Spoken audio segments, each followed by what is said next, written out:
Hello, good sir. May I interest you in a 2000 wide AM Lincoln Penny? Why, yes, you can. Well, thank you. And that's exactly what we're going to talk about today, ladies and gentlemen. If this is your first time, we're going to explore a what's it worth coin. So if you're new to the game, excuse me, I'm all choked up. If you're new to the game of searching pocket change and you just don't know what you have, well, you're probably at the right spot. So today we're going to talk about a coin that kicked off the millennium in a huge way. And that's the 2000 Lincoln cent slash penny, ladies and gentlemen. Not just any Lincoln cent. Of course, we are going to focus on the world famous wide AM variety. Alright, so why aren't I talking about a regular 2000 that's, just one and change? Well, some would argue that this coin right here is the one, the wide AM rather, it is the one that kind of kicks off variety hunting for a lot of people. And it's easy, it's really easy to discern a wide AM in comparison to the one that has the close AM variety. So, real quick, let's go ahead and talk about why the wide AM happened. Okay, the wide AM die reverse was supposed to be intended for a proof die, or proof strike rather. But, however, a few of these business strike made for circulation coins were struck on, this set of dies with, a normal 2000 obverse die, for a business strike. And then you have this proof die that they used for the reverse that has a little bit of a modified design. Okay, the A and the M is a little bit wider apart, and then what's not going to be in the video, and it's probably kind of a lesser detail. The designer's initials on the reverse at the base of the Lincoln Memorial, the FG. The letter G will have a flared vertical bar. I know that seems kind of like, oh, okay, I don't even know what that looks like.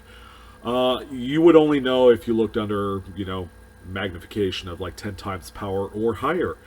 But typically people go off of the actual spacing of the A and the M in America.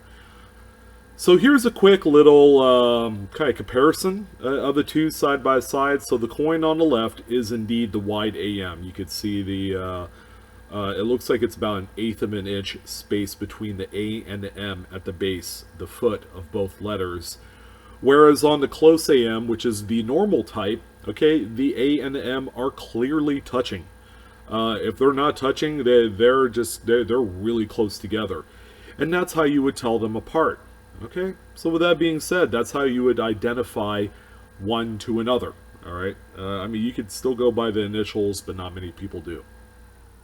So here's a part that you've probably been waiting for. These things are relatively available out there. They're, to say that they're common would be kind of an understatement, because for a variety, typically, you could find these with relative ease. To kind of reiterate, because I really didn't bring this up at the beginning of the video, this only applies to the Philadelphia minted coins. Alright, so if you have a Denver minted coin, which is going to have a small letter D under the date, you wouldn't be able to see this particular variety in the Denver minted coins, okay? Because they didn't screw up like that. So, thankfully for the Philadelphia Mint, a lot of human error equates to pocket change treasure. So how much do these command in the open market? Well, a lot of these coins over the years have been beaten around and circulated, okay? So coins that typically come out of change are going to be of a less desirable type grade. Think of it as like very fine to as high as maybe a low mint state. These coins run anywhere from about $1 on the low end for a really good beater to about $8 to $10 for something a little bit nicer. Now, there are coins in the marketplace that exceed those expectations in, kind of like a much larger mid-state grade fashion. And, coins, like say in the like mid-state 64, 65, those are coins that you could typically pick up for about $20, $25. And more times than not, you could find them in graded slabs, which is a nice bonus because they'll already be attributed. So be on the lookout for like PCGS, NGC, and even Annex graded 2000 wide AMs. This is a variety that most people, they would much rather prefer to find one themselves, especially if you live east of the Mississippi. These things are pretty commonplace out there. I would say probably 5% of the entire run is the wide AM, and that's quite a bit because we're talking about a coin in which the US Mint produced over 8 billion pieces, for crying out loud. It should be a crime to mint that amount of coins in 1 year, let alone one mint. It's insane. But there you go. So to kind of recap, again, relatively common variety, the wide AM. You're going to see about an eighth of an inch space in between the A and the M in America on the reverse. The close AM, you can tell that they're touching. Price value wise, in lower grades, maybe $1 or $2. When you get into like the lower mid state, maybe high AU grades, you're looking at about $8 to $10.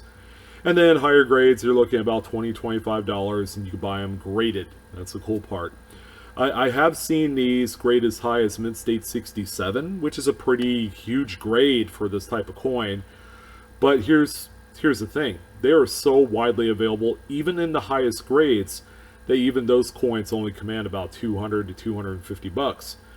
At that point, wouldn't you just rather pick up a Mint State 64 or 65 for a fraction of that? Well, there you go.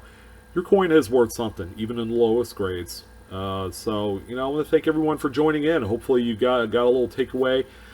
This video is going to be geared toward, again, that beginning collector or pocket change searcher. There's treasure to be found. This is just one of them. You can't retire off of it, but, it's going to get you close to retirement, I guess.